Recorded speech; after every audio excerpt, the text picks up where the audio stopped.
So it seems that there is new tension between the US and the European Union about stable coins, as the US dollar has been the predominant stable coin that has permeated all of crypto. We've been discussing this on this show several times where we think that this whole crypto thing is helping to prop up the US dollar, and now the European Union apparently has gotten wise to the situation as well, and they don't like what's happening. I thought it was a good time we should talk a little bit more about stable coins. Lucas, I know there was a post that you were looking at from Whitney Webb. I'll bring that up in a second. What do you think about the latest information about the EU not liking that the US dollar is the predominant stable coin? Well, I think what we're seeing is a souring of the relationship between Europe, the EU, um, and the United States, and we're seeing that play out with regards to NATO. And on the heels of that, we are seeing nationalism and isolationism occur in the countries of the EU as well as the United States. We're seeing talks of tariffs, and um, stablecoins are going to be. I mean, we've talked about how essential stablecoins are going to be going forward. How Tether and USDC are used for um, people who are using crypto, and what sort of advantage they give us. But um, this is as we see the world turn to tariffs and begin to accept that this is going to be the future. We're going to see a lot of change in the relationship between Europe and the United States. So uh, Trump is not, he is not blustering here. And when we see the phone call that he made to Denmark, um, and a slew of other things that have happened, the various elections that have occurred in Europe, et cetera, et cetera. Like we're going to have to turn um, back to under passing the money that we create amongst ourselves, before we pass it to others. It makes me think about kind of how the entire campaign was shaping up, where there were a lot of Bitcoin maxis that thought Trump was going to come in and he was going to be the Bitcoin president, and this was going to be the only thing he was interested in. But we actually see him talking about a wide swath of different cryptos. And if you think about the strategy of casting bread upon the water and saying, well, we want dollar dominance, and Trump has said this several times. If you retrospect on what he said in the campaign trail, he really focused on the strength of the dollar and saying, you have to use the dollar. We're not going to deal with you unless you continue to, let the dollar have dominance. Then it makes a lot of sense that he would be supporting a lot of different cryptos, especially if they all have their own stable coin, they're all acquiring treasuries, and the crypto industry becomes a way that treasuries now back a lot of what's going on in this whole stablecoin infrastructure. It makes a ton of sense if this ends up being the big bailout for the US dollar. I can't believe they're getting another get out of jail free card, but it looks like it's about to happen. Well, some people believe in it, but I think more broadly, countries are aware of this. The dollar dominance line that politicians, the drum they love to beat on, dollar dominance, the dollar is strong, and the dollar is strong because people use it, and people use it because the dollar is strong, is beginning to flounder. And Trump may have understood that at the time. He may not he may not have. I'm not sure. Um, but the reality is that the United States, at for a long period of time, was able to keep alternatives from being available to countries and people around the world. But with the establishment of the BRICS payment network, with the establishment of cryptocurrencies, that begins to fade. And Trump says, oh, we're gonna shut you off if we see that you're using BRICS payment network, how do we know? You know, does the surveillance by the the United States suddenly become open and become something that becomes credible for diplomats and for the United States to trot out? And what's going to happen if that is the case? You know, you can turn to some a friend on the playground in school and say, "Oh, you you know, you bought a trading card. You bought a Pokemon card from Leroy and not from me. But can you stop them? And when you call them out, does that shame them into trading only with you? No, that's not the way that it's going to go. So I think Trump understands this at some degree, and maybe going to lengths to try to perpetuate as long as possible the United States, the use of the dollar in world trade. But I think he also there's a reason that he has turned so much of his foreign policy attention to our geographical neighbors close at hand.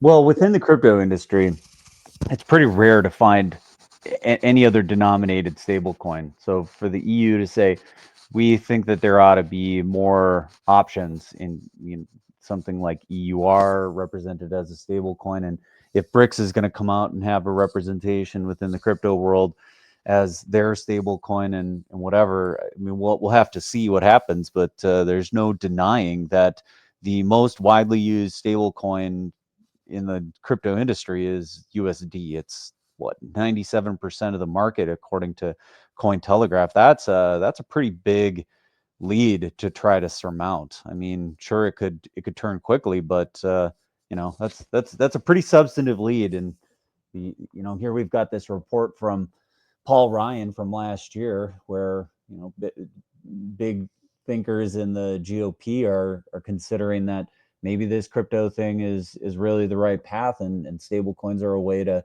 keep the dollar propped up. You know, the greatest thing about Trump's election in 2016 was that I thought I would never see Paul Ryan again.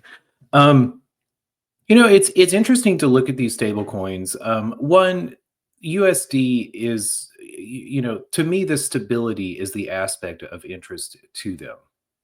And we should not forget that if a central bank is issuing a stable coin, that is a central bank digital currency. So it's the stability aspect that Paul Ryan finds interesting, and the notion that we can begin to fix um, what a coin is pegged to. Now, the problem that we have when we look at USD and UST is that they are fixed to something that the supply is malleable. I mean, we can create dollars. I mean, Congress creates trillions and trillions of dollars all the time. So they're not that stable.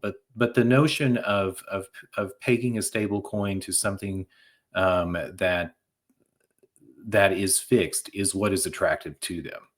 And as countries begin to, or as people of the world begin to be more familiar with these nuances in what kind of rules they can lay down in the creation of money, and how they can use those rules to put a limit on public spending and the public creation of money, that's what's going to be important. But Yeah, but as I think if we're gonna have some kind of an alternative, you have to have some way to have some other price. And I think the dollar's dominance and its, I don't know, its perceived relative stability and price has been one of its hallmarks. That's the reason everybody gravitated towards it, I suppose.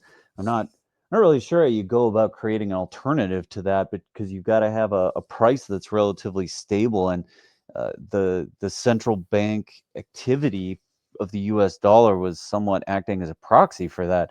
So if we were to contemplate a world where we're not using the US dollar as the stable trade to asset, you've got to have something that prices itself according to some mechanism. And without some sort of a centralized planning part of that, I'm not sure how you achieve that. I'd have to think long and hard about how that might be accomplished.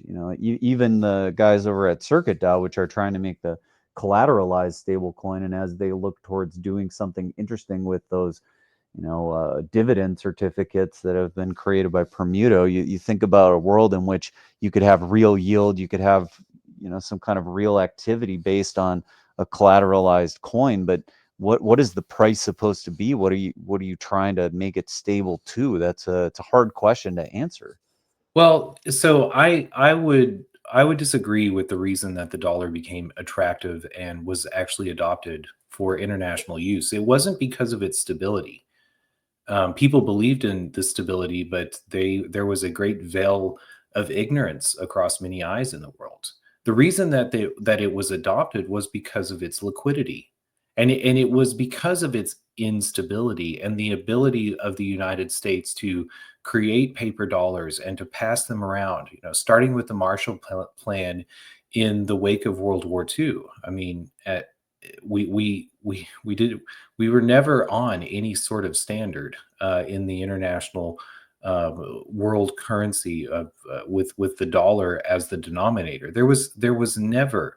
Uh, there was never any standard, and we began to abuse our ability to print money and to pass it around. But we relied on the ignorance of various parties throughout the world until we had flooded the world with dollars. And so then when the liquidity had been established, even when the world became aware, or as Nixon fessed up to what had been happening for so many years, the liquidity was too attractive and too much of a of of a virtue for people to turn to anything else.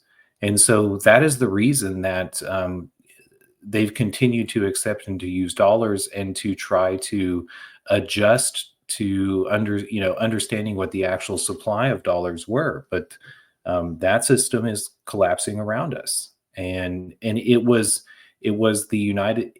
I mean, there was both the fact that that was occurring and that the world began to understand that we were printing more dollars and passing them around, and especially to global corporations. But the sanctions and this whole notion of cutting people off or giving them unfavorable ratios into how they get to play into that system has been a killer for it. So I think it's the liquidity. And again, I think this is where stable coins become interesting, because you can have uh, you can have a currency exist in a country that has liquidity, because you can divide it up into or you can disperse it, and yet have that money based on gross domestic product or something like gold that the country is holding on to. And I think this is also why we see countries moving towards Bitcoin strategic reserves, scare quote, air quote, but more so towards reestablishing some sort of gold holding, so that they can hold on to that and establish a stablecoin central currency based on that, and maybe not have the social credit aspects keyed into that currency, but to have a stable coin that exerts some sort of limit on the government's ability to print money. I'm not missing the nuance here of what you're talking about with respect to, is the dollar really stable? Because I think that that's a very appropriate point. Like, what does it mean to have a stable coin, in air quotes, if you're backing it against the US dollar, which has never really had any stability? It's just continuously been inflated, and it's been hidden, and it's gotten worse over time, and it's definitely not getting better. But I think it's just asking the question of, like, what do you use as an alternative, right? You can say base it on GDP or gold or what have you, but like none of those things have the pseudo price controls of trying to keep the price of eggs or bread or whatever that the Fed is ostensibly doing. And again, I'm not trying to argue that they're doing a good job at this, but for you to have something to price against, it's got to be some way to try to normalize it. And I just don't know how you could do that with something else that trades as volatilely as anything else. I mean, if you look at gold, it's been ripping versus the dollar. Is it stable against Bitcoin and gold? I'm not sure. Like it's hard to contemplate a world in which you have some other alternative. And I maybe that's what the European Union is starting to look towards here and saying, well, we have a currency that's relatively stable. It's the euro. So why aren't we pricing things in EUR? Why can't we use the euro to sort of back all of this stuff and start to load our sovereign debt up inside of this? Maybe that's really what the next proxy war is going to be about, as these nation states and these unions start to try to figure out how they do battle in the world of crypto. Well, this is one of the reasons that I was very attracted to Chia when I first discovered it, was because I saw that the World Bank carbon credits were being tokenized on Chia, and I think that this is something that the World Bank and the IMF, with their with their interesting history, and the use of a basket of currencies, of 5 different currencies, being the backing of the trading ratios. I mean, we could get in a conversation about what is money, but yes, you're right, and I think this is where carbon credits in the future begin to become very interesting. Also take a look at what's been going on with the United States and China and AI in the last couple of days, the last week, with the introduction of DeepSeek, and now Alibaba's AI, whatever that was. But some of the conversations that I saw going on in the wake of that was a turn away from the traditional counting of gross national or gross domestic product in denomination of dollars, and people beginning to look at the energy production in China versus the energy production in the United States, and to begin to comment and say, oh, whoa, the energy production in the United States has stalled out. Whereas energy production in China has been, on a 45-degree angle up and to the right over time. And so what's been going on there? And they say, oh, the United States has been inflating the price of its assets and obfuscating the things that are actually created or made there. And meanwhile, China has been using more energy, and I think that if we get down to what occupies people's time and what they can trade with each other and how they can have relationships with each other, then it's maybe a better metric. And so then when you turn around and think about putting a value on the type of energy that's produced and how much of that energy is produced, is maybe a better way of assessing the production or the value of an economy or a country. Do you see a big difference in the regulatory compliance and the regard for how the euro is governing itself as a monetary asset or as a currency? It's distinct, I think, from how the US dollar is managed, but I noted that as I was browsing through some of the current state of the art of alternatives to USD as the basis of a stable coin, and I started thinking about MiCA compliance. And there's this normal trope in what we refer to as the European Union, that their primary export is regulations and standards, and that's the thing that they primarily do well on. And the MiCA compliant caught my eye, and it got me thinking, like, well, maybe the euro's got a little something on the US dollar here, because it's not just the Fed doing whatever it wants, but it's a consortium of central bankers, and they're doing some stuff. Like maybe this has got some legs to it. Perhaps there may be a desire to actually be in this as an alternative. we talk about BRICS, but is the euro really something that the world is about to wake up to, or are they just relics of the past here? You know, I'm glad that you brought up the old trope that the rest of the world makes things. The United States makes dollars. The rest of the world makes things, and Europe makes regulations.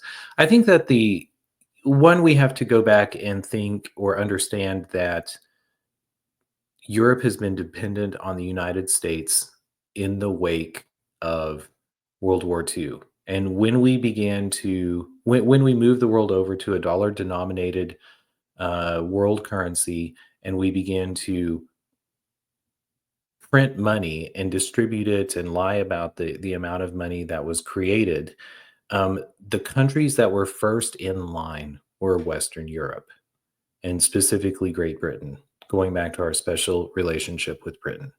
So, and then if we turn to that and begin to understand, oh, the valuation of these countries was being manipulated by the supply of dollars that was being funneled to them first before other countries in the world. Um, and that was going on from the late 40s on into the 90s, and then we began to look at the euro as a suggestion, from the United States, and not just from the United States, but also from the mining companies. The euro project began um, uh, with the mining companies in between France and Germany, and this is part of why they were looking to standardize all of these French and German regulations. So I when I think about Europe, I do think about one, they maybe having access to dollars that allowed them to travel around the world and to go on 2-month vacations, and maybe be the first step in outsourcing of industry from the United States, and then that got passed to various countries in other parts of the world. I don't. I think that's part of the equation for their heavy regulation, but I also think their heavy regulation comes from a great deal of autonomy from inside those countries, and that has been stressed in recent years by immigration. We see that all over Europe, from in Germany, and I mean in every country of Europe, and that is part of what is leading the political shift towards populism there. But um, there's this line of how important it is to establish markets and to establish global trade throughout the world. But in some way, that is a political answer for countries that have social classification and a range of social classification inside those countries. And after World War One and World War II, I think um, the two classes of Europe, the nobility and the peasants, were leveled. Maybe everyone was poor and has gradually become richer, but I think in countries where I don't know how true this is, but I have an idea that if we look inside countries and see what the dispersal of economic distribution between households is, those um, that are fairly ubiquitous are going to have more regulations. There's there's more people at the table to argue about the rules, you know. So So long-winded answer, but there you go. yeah, so I know this MiCA regulatory infrastructure is an attempt to try to put some real bounds around what's going on with crypto in Europe. So I wouldn't be surprised now that most of this has been implemented. I think the timeline as we're looking here mostly closed out in 2024. I'm going to have to try and find an updated thing to see if there's additional plans into 2025 or if this is mostly cooked at this point. But if this is the case, then it may be the time when these sorts of crypto assets are going to be more desirable as we start to see this cooperation with the United States breaking down. We've got this schism over Greenland happening, and we've got, NATO potentially starting to break apart, and so starting to really divorce these economies and to let them fly on their own. We'll have to see how that goes for Europe, but Well, I think if we also turn back and look at crypto and understand that there's a difference between um, cryptos that are backed by, what their trade in and trade out into dollars is, which is essentially everything that we see today. And when that becomes based, what are the assets, or what is the use of, you know, what is the communication system being used for? What assets are being tokenized and traded in these in this cryptographic communication, public or private, wherever it may be? And when you think about that, and you also look at the European markets and the well, I mean, just to go on that for one, I mean, if we are starting to see Bitcoin being a strategic asset, then there are points at which that strategic asset needs to be traded to something else. I mean, that's the whole point of having a strategic asset, is that when you need it, you have it, and then you can use it. This is part of the treasury strategy that we've seen companies adopting, where the current guidance is that you have 1 to 2 payrolls that you hold on to in Bitcoin, so that you don't ever find yourself in a situation where you can't pay your bills, and it's starting to ratchet up. I think we saw Larry Fink say that they're starting to see a move from 1% allocation to 3 to 5% into Bitcoin. So one of the primary mechanisms for a stable coin is just to be able to trade that Bitcoin into something else that's ostensibly a one-to-one exchange for what you want to give to individuals, so that they can go out and buy eggs and bread and whatever. So if that's even its primary use, that's huge. I mean, that's a big use case right there, is just to have this exchange be possible. Now, I think what you're going after is, what beyond that? Are there RWAs, and are there stocks and carbon credits and whatever else that might be in the whole crypto world? And are those trading against these currencies, or are they trading against Bitcoin? Or, is that just one market, the way that Chia and Gene Hoffman have envisioned it, that all things trade against all things 24 hours a day? May be the case, but at least these trades seem to be very important, these pairings, because if you've got companies that are operating with some of these strategic reserves or treasury strategies, then being able to trade into a stable so that they can disperse it out to the people that are doing the work, that's a big use case, and it's as big as international remittances. And I think we in the crypto industry, we always think, well, what else can it do? But those are big use cases, and they have a huge portion of what needs to happen in the economy is just that stuff right there.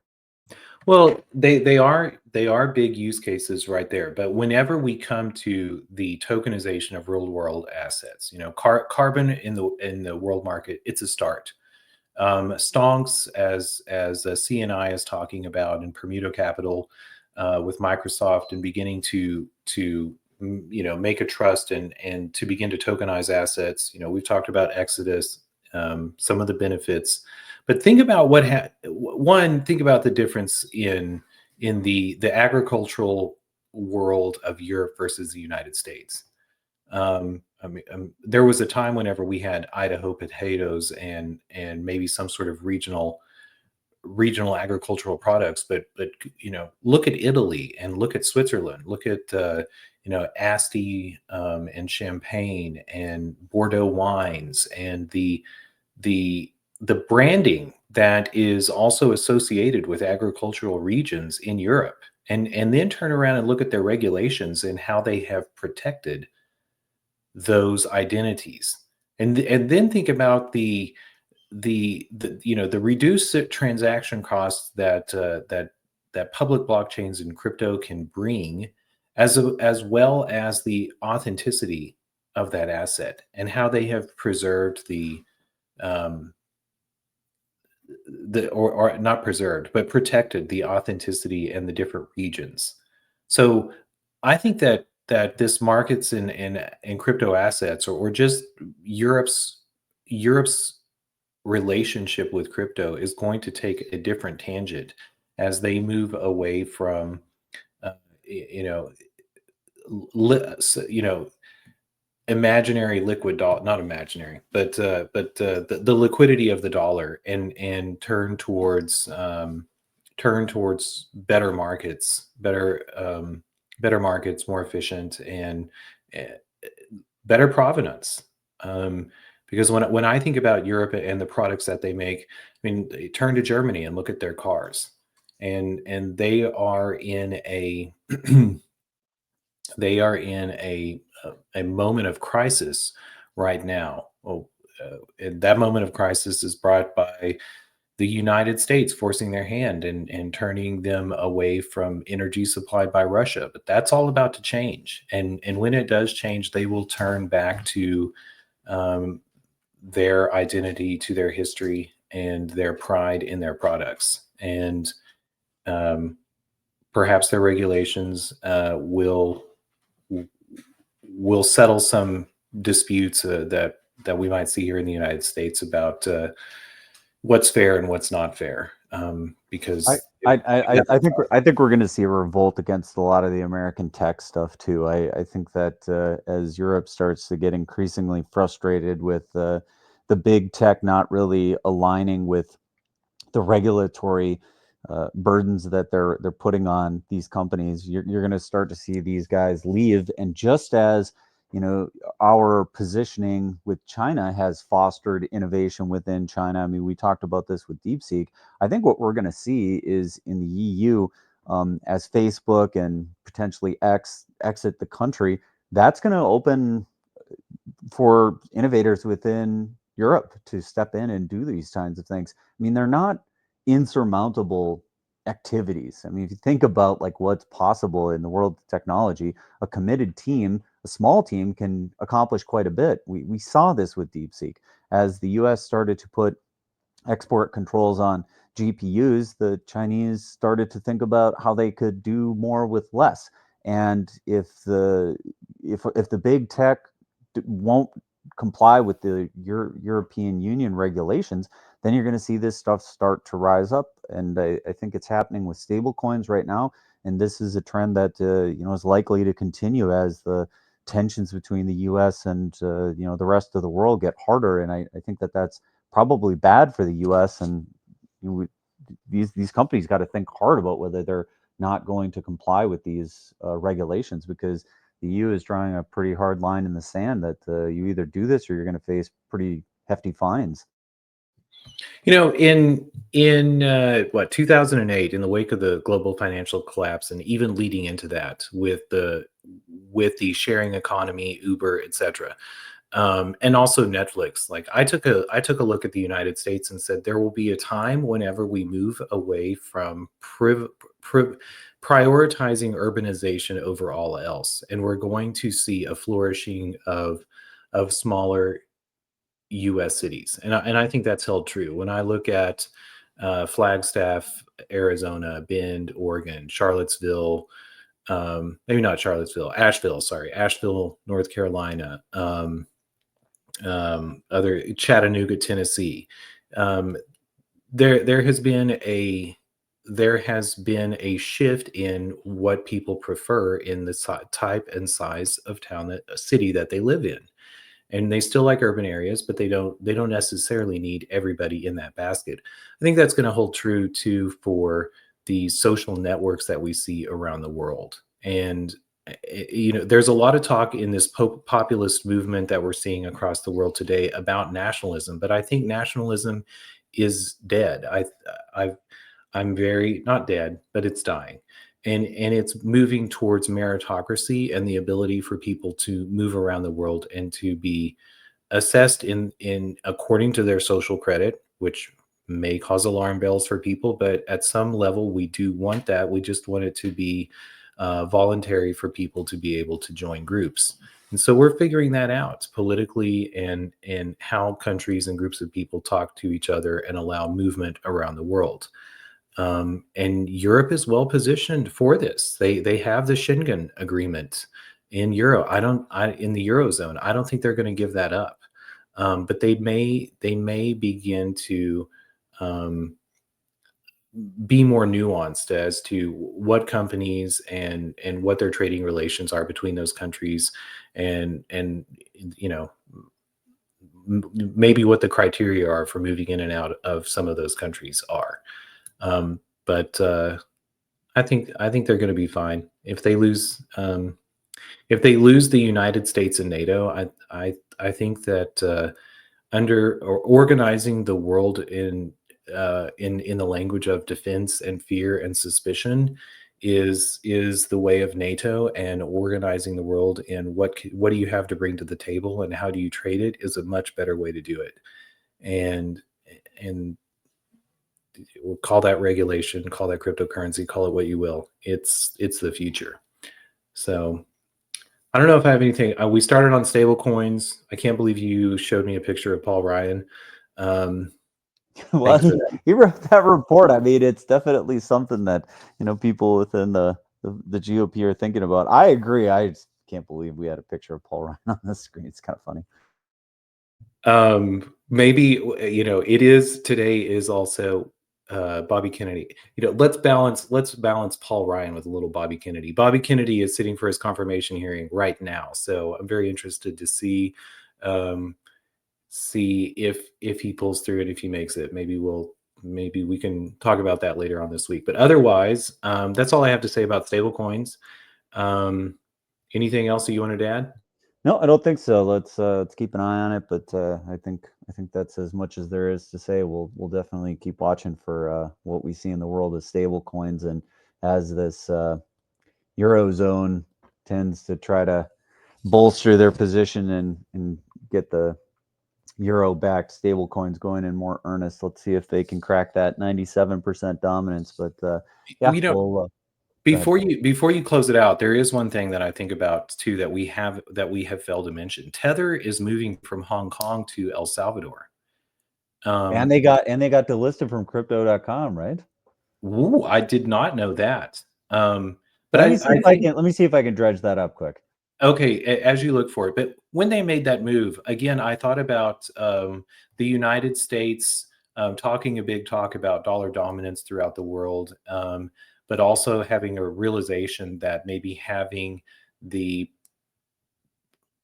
a company largely associated with the sale of United States Treasuries. And by the way, Trump passed a no Oh no, CBDC. wait a minute. Wait a minute. This is even more on point.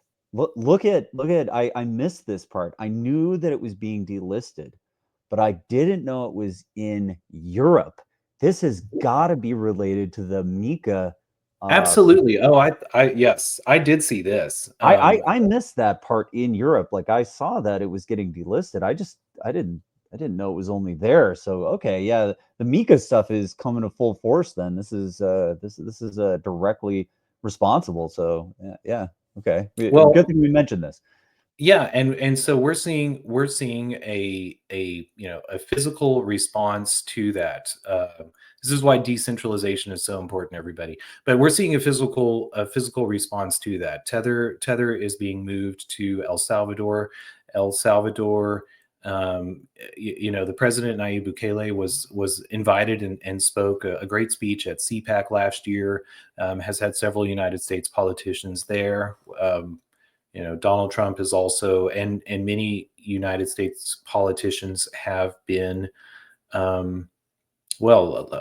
Central America is is very close. It's a couple of houses down, but still our neighbors, and much closer than Hong Kong. So um, we'll keep an eye on what happens there and with Tether. I also, when Trump, going back to the executive order that he signed saying that no CBDCs, when I read it, I thought, what does this mean for the United States Treasury? Because what is selling U.S. Treasuries? What is selling bonds and bills and notes? Isn't that a digital currency? I don't think they see it that way. But I wish that they did, because we need to remember that, one, the Federal Reserve is a private consortium that we've granted a monopoly to, and the real place that the Congress makes money is through the sale of those treasuries. So anyway, now we're over time. I can't believe it, but had to get that in there. So that's all I got. We'll pick it up more later. Yep. See you next time on FOMO. Give us a follow on YouTube if you can. We